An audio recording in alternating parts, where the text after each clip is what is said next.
చెప్తాను. ఇక్కడ ఉన్నారు ఎంతమంది, 100 మంది ఉన్నారు. ఎంతమంది అనాథాశ్రమం వెళ్తున్నారు, ఎంతమంది అన్నదానం చేస్తారు, ఎంతమంది అనాథాలకి చదువు చెప్పించారు, ఎంతమంది వృద్ధాశ్రమం వెళ్ళారు, ఎంతమంది ఏం చేశారు సొసైటీ కోసం. నాకు ఈరోజు ఆన్సర్ కావాలి. మీరు మనుషులు ప్రాణాలు అంటారు. మీ అందరూ 100 మంది ఇక్కడ మనుషుల కోసం ఏం చేశారు నాకు చెప్పండి. నేను చేశాను. నేను ఎంతమంది అనాథాలకి తిండి పెట్టాను, ఎంతమంది అనాథాలకి నేను చదువు చేయించాను, వృద్ధాశ్రమం వెళ్ళాను, వృద్ధాశ్రమం నేను డొనేషన్స్ చేశాను. ఎవరు చేశాను? ఒక్క చూపెట్టుకోండి నేను చేశానని. ఈ ఒక్కటి చూడండి. ఎవరైనా వెళ్ళారా? మీరు ఈరోజు ఎవరైనా అనాథాశ్రమం వెళ్ళారా? అన్నదానం చేశారా? ఎప్పుడైనా హిందీ ఉన్న వాళ్ళకి తిండి పెట్టారా? మాట్లాడుతున్నారు, పెద్ద పెద్ద మాటలు మాట్లాడుతున్నారు. చేసేది ఏంటండి? నేను ఇంట్లో కూర్చున్నాను, పైసలు మీరు ఇంట్లో కూర్చొని ఏం చేయట్లేదు. అది ఒకటే అయితే మాది గుర్తుపెట్టుకోండి. నిజంగా మీకు మనుషుల కోసం ఎంత ఉంటే చిన్న పిల్లలు ఆకలితో చేస్తున్నారు.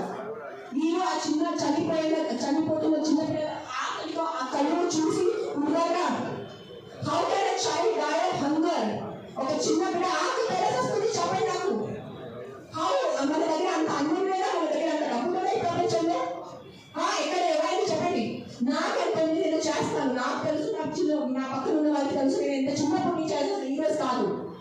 జస్ట్ నేను ఎప్పుడు ఇంత గట్టిగా ఎప్పుడు ప్రెస్ కాన్ఫరెన్స్ మాట్లాడలేదు.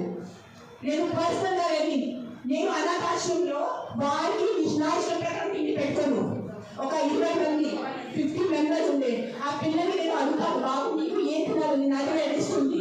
ఒక పిజ్జా అడుగుతారు, ఒక నూడిల్స్ అడుగుతారు, ఒక బిర్యానీ అడుగుతారు. నేను ప్రతి చిన్న పిల్లలకి సెపరేట్ తిండి పెట్టాను. నాకు పెద్ద అన్నదానం చేయాలంటే ఇష్టం ఉన్న చేసి ఒక పెద్ద కేటర్స్ అని చెప్పేసి బిర్యానీ కుక్ చేసి పంపును. ఒక్కొక్కరిని అడిగి ఒక్కరికి బర్గర్ తినాలండి. 100% ఉంటాయి. What is GHMC? Contact GHMC because it's government. We are NGOs. People should understand we are NGOs. Understand the difference. We are doing voluntary work. మీరు ఓట్ ఇచ్చిన గవర్నమెంట్ అడగడానికి మీకు ఓట్ వేయాలి. ఆ వ్యక్తికి ఒక మినిస్టర్ ముందు వెళ్ళి అడగనా చెప్పండి. I challenge that man. Go in front of the chief minister, go in front of the MLA, go in front of the corporator and talk like this. They are not responding. Right now, if I give out my number, they will purposely people will call me and harass me. That's why I'm not giving out my number.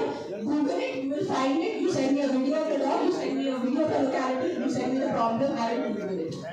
I cannot give out my number publicly because we can